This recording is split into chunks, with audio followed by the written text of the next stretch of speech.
जय हिंद भाइयों। जिस साइटिका से पूरा देश परेशान है उसका इलाज अब आयुर्वेद में मिल गया है। जी हाँ भाइयों, कोरोना काल खत्म होने के बाद सब लोगों में साइटिका की बीमारी आम सी हो गई है। आइए जानते हैं साइटिका के बारे में और इसके इलाज के बारे में। साइटिका को हिंदी में कटी स्नायु शूल कहते हैं, जिसका अर्थ है कमर की नस से संबंधित यह दर्द पीठ के निचले हिस्से से शुरू होकर नितंबों से होते हुए पैर तक फैलता है। दोस्तों, अब बात करते हैं साइटिका के लक्षणों के बारे में।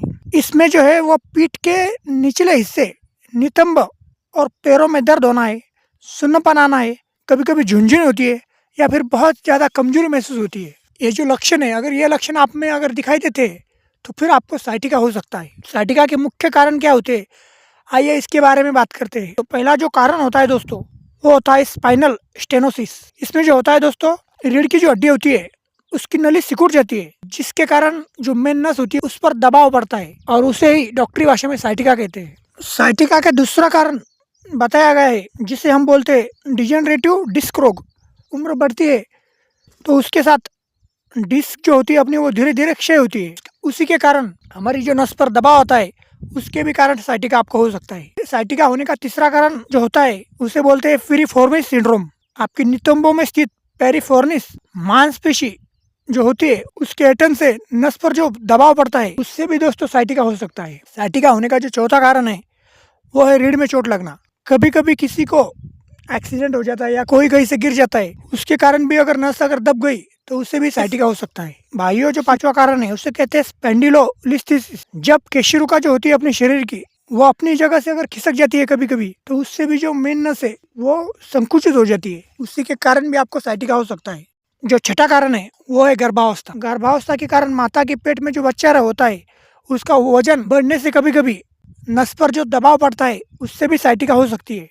अब बात करते हैं साइटिका के आखिरी कारण की, जिसे कहते हैं हम विटामिन B12 की कमी। कुछ मामलों में विटामिन B12 की कमी होने से भी जो तंत्रिका है वो क्षति हो जाती है, वह भी साइटिका का कारण बन सकती है। अब अगर साइटिका का इलाज अगर जल्दी नहीं होता है, डॉक्टर उस व्यक्ति को ऑपरेशन करते हैं और साइटिका में जो ऑपरेशन किया जाता है उसे डिस्कटोमी या फिर साइनल फ्यूजन कहते हैं, जिनका जो खर्च है वो लगभग 1.5 लाख से 4 लाख तक होता है। लेकिन दिक्कत की बात यह है दोस्तों कि इस ऑपरेशन की सफलता का दर वो मात्र 50% तक है। और किसी दुर्भाग्यवश यदि आपका जो ऑपरेशन है वो अगर सक्सेसफुल नहीं होता है तो रोगी को जो पूरी ज़िंदगी बेड पर बितानी पड़ती है, वो ना हिल पाता है ना चल पाता है। अब दोस्तों, इस परेशान करने वाली साइटिका की लोग इसे आधुनिक बीमारी भी कहते हैं और हमें लगता है कि इसका आयुर्वेद में कोई इलाज नहीं होगा। आपको बता दूं भाइयों, इस लाइलाज बीमारी का आयुर्वेद में पूरी तरह से इलाज है। पूरी तरह से साइटिका ठीक हो सकती है, वो भी मात्र 10 दिनों के अंदर। अब जानते हैं कि साइटिका को जड़ से खत्म करने वाली इस दवाई में कौन कौन सी जड़ी बूटी मिलाई जाती है। साइटिका को जड़ से खत्म कर देने वाली आयुर्वेद को कुल 12 जड़ी बूटी व औषधियाँ एक साथ मिलाकर अगर पानी के साथ सुबह शाम ली जाए तो आपको बहुत जल्दी आराम मिल सकता है। तो आइए जानते हैं उनके बारे में। ये जानना बहुत जरूरी है कि वो कौन सी ऐसी 12 जड़ी बूटी है और उनका क्या इस्तेमाल है। पहली जो जड़ी बूटी है उसका नाम है महायोगराज गुगुल, जिसे कई तरह की बूटियों, मिनरल्स और गुगल के साथ मिलाकर तैयार किया जाता है। इसका उपयोग जोड़ों के दर्द को दूर करने के लिए किया जाता है। ऑस्टियोआर्थराइटिस को वात की वजह माना जाता है। महायोगराज गुगुल ऑस्टियोआर्थराइटिस के लक्षणों को पूरी तरह से कम करता है। महायोगराज गुगुल में एंटी इन्फ्लेमेटरी गुण जो होते हैं, इस कारण शरीर में जो गठिया होता है उसके लक्षणों को वो पूरी तरह से कम कर देता है। जो दूसरी जड़ी बूटी है उसका नाम है शुद्ध कुचला। आयुर्वेद के अनुसार जिन लोगों का वात दोष बढ़ा हुआ होता है वे चिंता के प्रति अधिक संवेदनशील होते हैं।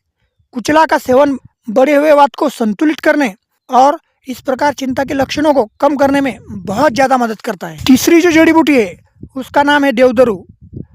देवदारू का जो पेड़ होता है उसको आयुर्वेद में एंटीसेप्टिक, सूजन रोधी, ऐंठन रोधी, कसीले गुणों के लिए उपयोग किया जाता है। इसमें चौथी जो जड़ी बूटी है उसका नाम है अश्वगंधा। भाइयों, अश्वगंधा तनाव और चिंता को कम करता है और शरीर में बेतहाशा ऊर्जा बढ़ा देता है। इसमें जो पांचवी जड़ी बूटी है वो है टाइगर घाट। भाइयों, इस जड़ी बूटी को सुगंध बाला भी कहते हैं। ये जो जड़ी बूटी है वो तनाव कम करने के साथ ही मांसपेशियों में जो दर्द और जोड़ों का जो दर्द होता है उसे बहुत हद तक कम करती है। ऐंठन में इसके एंटीसेप्टिक और सूजन रोधी गुणों के कारण बहुत अच्छा काम होता है। जो नंबर 6 की जड़ी बूटी है उसका नाम है बाबुल फली। कैल्शियम से भरपूर होने के कारण बाबुल फली हड्डियों को बहुत मजबूत बनाती है।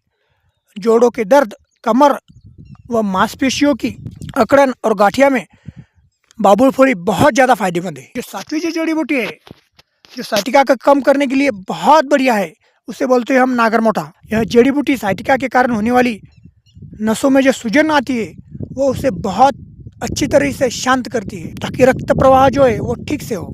8वीं जो जड़ी बूटी है जो साइटिका को कम करने के लिए है उसे बोलते हैं सुरांजन। भाइयों, सुरांजन को सूजन रोधी एनालेसिक प्रभाव के लिए माना जाता है, जो जोड़ों में होने वाली सूजन को कम करके घुटनों के दर्द से राहत दिलाने में मदद करता है। सुरांजन का उपयोग आयुर्वेद में गठिया और इससे जुड़ी बीमारी को ठीक करने के लिए किया जाता है। साइटिका को कम करने के लिए जो 9वीं जड़ी बूटी है उसका नाम है एरंड पाक। भाइयों, इसमें हमने जो पहले बताया था कि साइटिका का एक कारण चोट लगना भी हो सकता है, तो एरंड पाक चोट के कारण होने वाली सूजन को बहुत हद तक कम करता है। भाइयों, साइटिका के दर्द को कम करने के लिए जो 10वीं दवाई है उसका नाम है तमारा भस्म।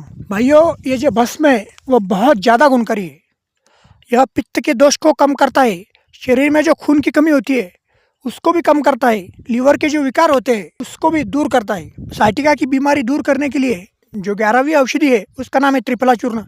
त्रिफला तो अनंत गुणी है, पर यह मुख्यतः वात दोष को बहुत अच्छी तरीके से कम करता है, जो साइटिका का मुख्य कारक होता है। और इसमें जो 12वीं जड़ी बूटी है दोस्तों उसका नाम है महाराशंडी। यह शरीर में वात को घटाने में सहायक होता है। इसके अलावा सूजन, गर्दन से संबंधित दर्द, पीठ का निचला हिस्सा, मांसपेशी और जोड़ों में महाराशंडी बहुत फायदेमंद है।